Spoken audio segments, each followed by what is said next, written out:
আসসালামু আলাইকুম। সবাই কেমন আছেন? আশা করি সবাই ভালো আছেন। আজ আপনাদের জন্য আবারও আরেকটি নতুন গল্প নিয়ে আসলাম। আশা করি গল্পটি আপনাদের ভালো লাগবে। তাহলে চলুন শুরু করা যাক। আমি কোলবালিশকে আরেকটু শক্ত করে জড়িয়ে ধরলাম। মহিন নিশ্চয়ই আমার দিকে রাগান্বিত হয়ে তাকিয়ে আছে। থাকুক, আমার কি? আমি ভয় পাই না। ওর কি একার রাগ আছে নাকি? আমার নেই? বাসর রাতে কেউ এমন করে? না হয় একটা মিথ্যা কথা ভুলে বলেই ফেলেছি। তাই বলে এমন করবে? এতক্ষণ যার কথা বলছি সে হলো আমার স্ত্রী। আজই আমাদের বিয়ে হয়েছে। বিয়ের রাতে শুধু একটা মিথ্যে কথা নিয়ে সে কি কাণ্ড!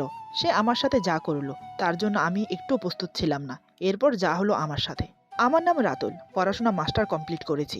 এখন ছোটখাটো একটা জব করি। ফ্যামিলিতে মা বাবা, আমার ছোট বোন আর আমি আছি। আমাদের ছোট্ট সংসার বেশ সুখেই কাটছে আমাদের দিন। এরই মধ্যে আমার বিয়ে ঠিক হলো। মেয়েটার নাম মহিন, যার সাথে আজকে আমার বিয়ে হলো। আর আজ আমাদের বাসর রাত। বিয়েটা পারিবারিকভাবেই হয়েছে। বিয়ের পূর্বে যে কয়দিন সময় ছিল সেই কয়দিনে মেয়েটাকে অনেকটা পটিয়ে ফেলেছি।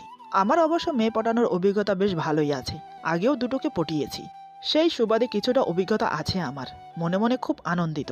অনেক সাধনার পর আজ বাসর রাতের স্বাদ পেতে চলেছি। তাই কিন্তু আমি ভাবতে পারিনি বাসর ঘরে আমার জন্য এমন কিছু অপেক্ষা করছে, যা আমি কল্পনাতেও ভাবিনি। আমি তো মনের খুশিতে ধীর পায়ে বাসর ঘরে গমন করলাম। রুমে প্রবেশ করে দরজা লাগিয়ে দিলাম। এক পা করে ওর সামনে গিয়ে বসলাম। ও যখন আমাকে সালাম করে বিছানায় বসলো ততক্ষণ পর্যন্ত সবকিছু ঠিকঠাকই ছিল। কিছু বিষয় নিয়ে ওর সাথে কথা বলছিলাম। হঠাৎ করেই ও বলে ওঠে, তোমার সাথে একটা কথা বলার ছিল। আমি ওর গম্ভীরতা দেখে উভয় দিয়ে বললাম, বলো, সমস্যা নেই। আমি ভেবেছি সাধারণ কোনো ব্যাপার নিয়ে কথা বলবে ও। কিন্তু আমাকে অবাক করে দিয়ে মেয়েটা হুট করেই বলে, তুমি কি আগে কখনো প্রেম করেছো? আমি চট করে ওর দিকে তাকালাম। চেহারায় গম্ভীরতার ভাব এখনো কাটেনি। তাই মৃদু হেসে ওকে বললাম, কি যে বলো না, আমি আর প্রেম কোথায় কি! আমি এসবে কখনোই জড়াইনি। এসব একদম ভালো লাগে না আমার কাছে। আমার কথা শুনে ওর চেহারার গম্ভীর ভাব কেটে গেল। তারপর কপট রাগ নিয়ে আমার দিকে তাকালো। এরপর বলে, সত্যি তো? আমি বললাম, আরে হ্যাঁ সত্যি, আমি মিথ্যে বলি না কখনো। সে আমাকে বলে, আরেকবার ভেবে দেখো। আমি কিছুটা আঁচ করতে পারছি যে মহিন আমার মিথ্যেটা ধরে ফেলছে। কিন্তু ও তো আমার মিথ্যেটা ধরতে পারার কথা না। তাহলে আমি ছোটখাটো মিথ্যে বেশ ভালোই বলতে পারি। কেউ কখনোই ধরতে পারেনি। এই শেষমেশ যদি নতুন বইয়ের কাছে ধরা খাই তাহলে আর উপায় নেই। মান সম্মান সব ধুলোয় মিশে যাবে। না, তা হতে দেওয়া যাবে না। আমি গলা খাকনি দিয়ে বললাম, আরে ভাবার কি আছে? আমি কি মিথ্যে বলছি নাকি? যা সত্যি তাই বললাম। মহিন বলে, ও তাই না? সত্যি বলছো আমার কাছে? আমি বললাম, তুমি তো আমার জান পাখি, তোমার কাছেই তো সত্যি বলবো নাকি?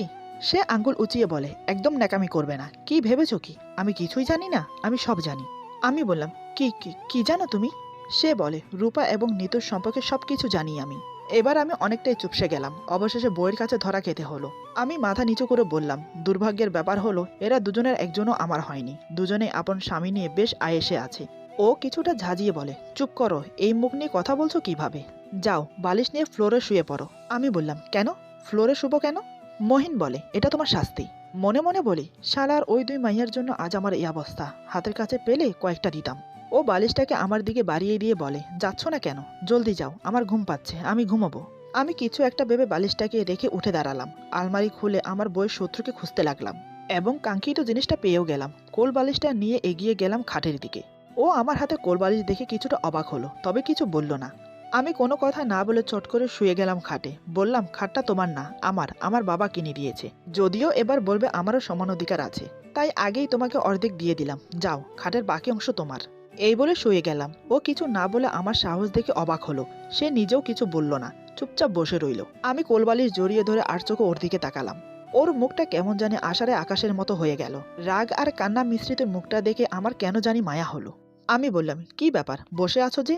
ও কিছু বলল না, অন্যদিকে মুখ ফিরিয়ে আছে। আমার আবারও খুব মায়া হলো ওর প্রতি। আমি উঠে বসে ওর দিকে তাকালাম। আস্তে করে ওর হাতটা ধরলাম। ও ঝটকা দিয়ে নিজের হাত ছাড়িয়ে নিল। আমি আবার ধরলাম। ও আবার ছাড়িয়ে নিল। আমি ওর চুপ থাকা দেখে বললাম, কি হয়েছে, এমন করছো কেন? ও আবার আমাকে ঝাড়ি দিয়ে বলে, তো কি করব, আমি নাচবো? আমি মাথা নিচু করে বললাম, দেখো, ওরা আমার অতীত ছিল। ওদের নিয়ে আমার যত স্বপ্ন ছিল সব ভেঙে গিয়েছে।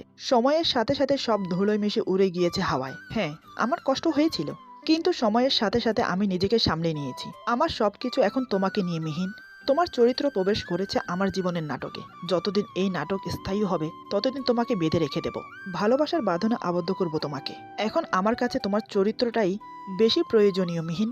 প্লিজ অতীতের জন্য আমাকে কষ্ট দিও না, প্লিজ। কিছুটা অনুনয় করে বললাম, একেবারে নরম সুরে, যেন মন গলে যায় মেয়েটার। এই কয়দিনে মেয়েটাকে খুব ভালোবেসে ফেলেছি আমি, তাই ওকে হারাতে চাই না। ও কি জানি ভাবলো, রাগের আভা অনেকটাই মুছে গিয়েছিল ওর মুখ থেকে। আমি কিছুটা খুশি হয়ে ওর হাতটা ধরলাম। ও কিছুক্ষণ কিছু বলল না।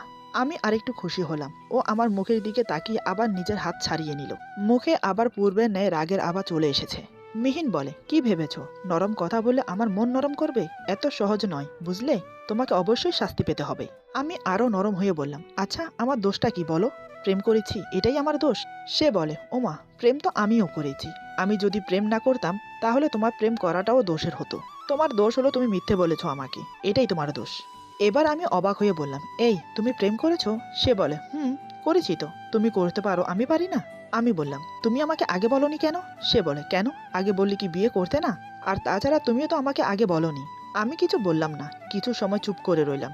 মিহিনও কিছু বলছে না, চুপ করে আছে। আমি আর চোখে তাকে একটু দেখলাম। আমি বললাম, তাহলে হিসেব অনুযায়ী তুমিও আমাকে মিথ্যা বলেছো, আর তাই তোমাকেও শাস্তি পেতে হবে। সে বলে, ও মা, আমি আবার কখন মিথ্যা বললাম? তুমি কি আমাকে কখনো জিজ্ঞেস করেছো নাকি? আমি আটকে গেলাম। আসলে আমি বোকা, বড্ড বোকা আমি। আমি কিছুই বললাম না, চুপ করে রইলাম।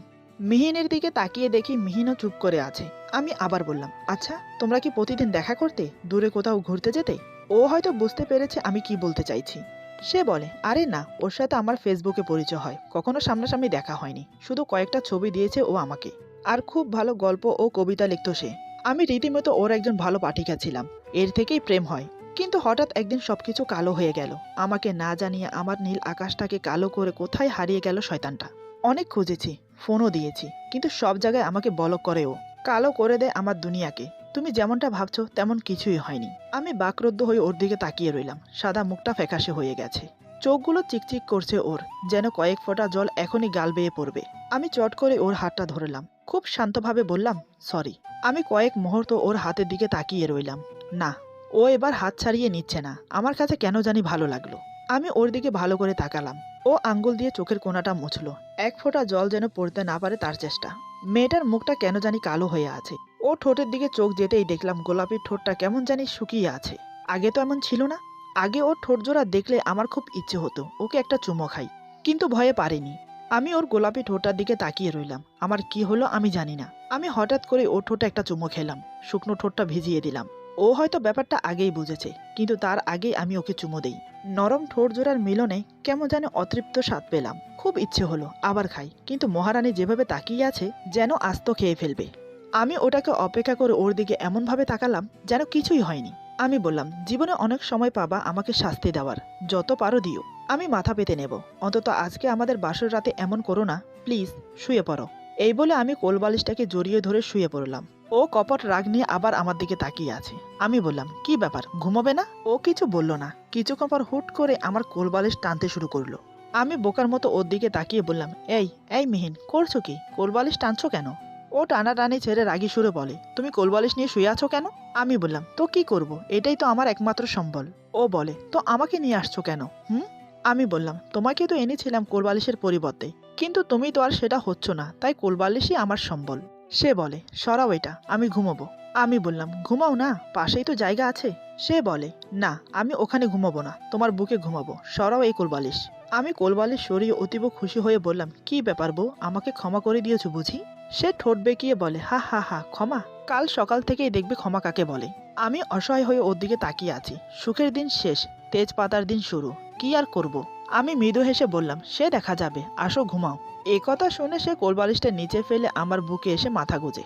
অদ্ভুত শান্তির শিহরণ বয়ে গেল আমার হৃদয়ে। খুব ভালো লাগছে। আমি জড়িয়ে ধরে বললাম, একটা জিনিস চাইবো, দিবা? সে বলে, কি? আবার চুমু খেতে মন চাইছে, তাই না? আমি তখন তোমার চোখ দেখেই বুঝেছি তোমার এখনো স্বাদ মিটেনি। আমি বললাম, বুঝতেই যখন পারছো তখন দাও না। এই কথা শুনে সে আমার বুক থেকে মাথা উঁচিয়ে বলে, পাবে, এক শর্তে। আমি কিছুটা বিব্রত হয়ে বললাম, আবার কিসের শর্ত? সে বলে, তোমাকে শপথ করতে হবে। আমি বললাম, কিসের জন্য? সে বলে, কিছুক্ষণ পরেই টের পাবে। কি, প্রস্তুত? আমি কিছুটা অপ্রস্তুত হয়ে বললাম, প্রস্তুত। সে বলে, বলো আমি। আমি বললাম, বলো আমি। মিহি বলে, রাতুল, একদম ফাজলামো করবে না। আমি মুচকি হেসে বললাম, আচ্ছা ঠিক আছে। মিহি বলে, বলো আমি। আমি বললাম, আমি। মিহি বলে, আমার বউ থাকতেই। আমি বললাম আমার বউ থাকতে। মিহিন বলে অন্য কোনো মেয়ের দিকে খারাপ নজরে। আমি বললাম এই ছি ছি ছি, আমি এত খারাপ না। মিহিন বলে সেটা আমি ভালো করেই জানি, এখন যা বলতে বলছি বলো। আমি বললাম আচ্ছা কি জানি বলছিলে। মিহিন বলে অন্য কোনো মেয়ের দিকে খারাপ নজরে তাকাবো না। আমি বললাম অন্য কোনো মেয়ের দিকে খারাপ নজরে তাকাবো না। মিহিন বলে এবং তাদের বোনের চোখে দেখব। আমি বললাম এই আমার আর বোন লাগবে না, যেটা আছে ওটার জ্বালায় বাঁচি না আবার। মিহিন বলে রাতুল। আমি বললাম আচ্ছা ঠিক আছে বলছি, তাদের বোনের চোখে দেখব। এবার হয়েছে? মিহিন বলে এই তো গুড বয়। আমি বললাম দাও দাও, আমার আর তর্স হয়েছে না। মিহিন বলে কি দেব? আমি বললাম সে কি ভুলে গেলে নাকি, মনে নেই কি বলেছিলে? মিহিন বলে ও আচ্ছা, তুমি কি বোকা। আমি বললাম তোমার জন্য অনেকটাই। মিহিন বলে তুমি কি কখনো দেখেছো ফল গাছ থেকে ফল আপনা আপনি কারোর মুখে আসতে? গাছ কি এসে ফল দিয়ে যায়? আমি বললাম না, পেরে খেতে হয়। মিহিন বলে তবে তাই করো না, পেরেই খাও, যত খুশি তত। আজকে বাংলা লিঙ্ক দামে পাবে। আমি ওর কথা শুনে ওকে আরো কাছে টেনে বললাম আর কি লাগে, অফার যেহেতু আছেই হাতছাড়া না করাই ভালো, কি বলো? যত খুশি ততবার। এই বলে আমি ওর উপর ঝাঁপিয়ে পড়লাম, আমাকে আর কে আটকায়। ওকে জড়িয়ে ধরে যত খুশি তত ওর গোলাপি ঠোঁটে কিস করতে থাকি। মিহিন আমাকে শক্ত করে জড়িয়ে ধরে, আমার যেন তৃষ্ণাই মিটছে না। আমি ওর ঠোঁটে গালে কপালে মনের মতো করে কিস করতে থাকি। আমরা দুজন আলিঙ্গনবদ্ধ হয়ে একাকার হয়ে আছি। দুজনেই উত্তেজনার সীমানায় এসে পড়লাম। মিহিন বড় বড় করে নিঃশ্বাস ছাড়ছে, সে যেন উত্তেজনায় মগ্ন হয়ে আছে, তা তার চোখ মুখ দেখেই বোঝা যাচ্ছে।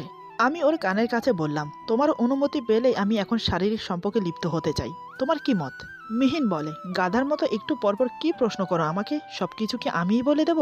বুঝতে পারলাম আমার কথায় সে লজ্জা পাচ্ছে। আমি মুচকি হেসে আর কোনো প্রশ্ন করলাম না। অনুমতি যখন আছে তখন মনের মতো করে আদর করি। তারপর দুজন সঙ্গমে লিপ্ত হলাম। বিয়ের 6 মাস পেরোলো, কিন্তু আমি আমার প্রিয় বন্ধু কোলবালিশটার কোনো খোঁজ পেলাম না। কোথায় যে লুকিয়ে ফেললো মেয়েটা কে জানে। আজকের গল্প এখানে সমাপ্ত। আশা করি গল্পটি আপনাদের ভালো লাগবে। যদি ভালো লাগে তাহলে লাইক, কমেন্ট এবং সাবস্ক্রাইব করে আমাদের পাশে থাকুন। পাশে থাকা বেল আইকন প্রেস করে দেবেন, তাহলে আমাদের নিত্য নতুন ভিডিও আপনাদের কাছে পৌঁছে যাবে। সবাই ভালো থাকবেন, সুস্থ থাকবেন। আল্লাহ হাফেজ।